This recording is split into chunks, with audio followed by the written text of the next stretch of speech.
ମାଛର ବେସର। ଆଜି ସନ୍ଧ୍ୟା ବେଳେ ବର୍ଷା ଆସୁଥିବା ବେଳେ ମୁଁ ଟିକେ ବୁଲୁଥିଲି। ଛୁଆ ପାଣି ଧରିଦେଲେ ମାଛ କମଳା ରସ ଦେଇକି ବନେଇଦେ। ଗାଁରେ ମାଛ ବାଛିବ ମାନେ ତ ଆଗେ ପାଉଁଶ ଦରକାର। ମୁଁ ପାଉଁଶ ଟିକେ ଆଣି ଭଲସେ ମାଛ ଗୁଡ଼ାକ ବାଛିଦେଲି। ଛୋଟ ମାଛ ଗୁଡ଼ା ଭଲସେ ନ ବାଛିଲେ ପିତା ଲାଗିବ ବୋଲି ମୁଁ ତାକୁ ଭଲସେ ବାଛିକି ସଫା କରିଦେଲି। ତାପରେ ମୁଁ ତାକୁ ଭଲସେ ଘଷିକି ଧୋଇଦେଲି। ତାପରେ ସେଥିରେ ଟିକେ ଲୁଣ ହଳଦୀ ପକାଇ ଗୋଳେଇକି କିଛି ସମୟ ରଖିଦେବା। ତାପରେ ତେଲ ଗରମ କରିକି ମାଛ ଗୁଡ଼ା ଭଲସେ ଗୋଟା ଗୋଟା କରିକି ପକାଇଦେବା।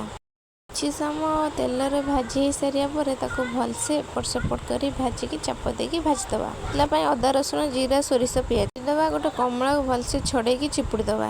ତାପରେ ତେଲ ପକାଇ ସେ ମସଲାକୁ ପକାଇଦେବା। କିଛି ସମୟ ଗୋଳେଇ ସାରିଲା ପରେ ସେଥିରେ ଲୁଣ ଲଙ୍କାଗୁଣ୍ଡି ହଳଦୀ ଗୁଣ୍ଡି ପକାଇକି ଭଲସେ କଷିବା। ତେଲ ଛାଡ଼ିବା ଯାଏଁ କଷିବା।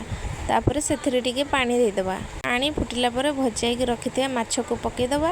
ତାପରେ କମ୍ ଆଞ୍ଚ ଦେଇକି ତାକୁ ଟିକେ ଭଲସେ ଫୁଟାଇଦେବା। ତାପରେ ଚିପୁଡ଼ି ରଖିଥିବା କମଳା ରସକୁ ଦେଇଦେବା। ରେଡ଼ି ହେଇଗଲା ଆମର କମଳା ରସ ଦିଆ ଚୁନା ମାଛ ବେସର।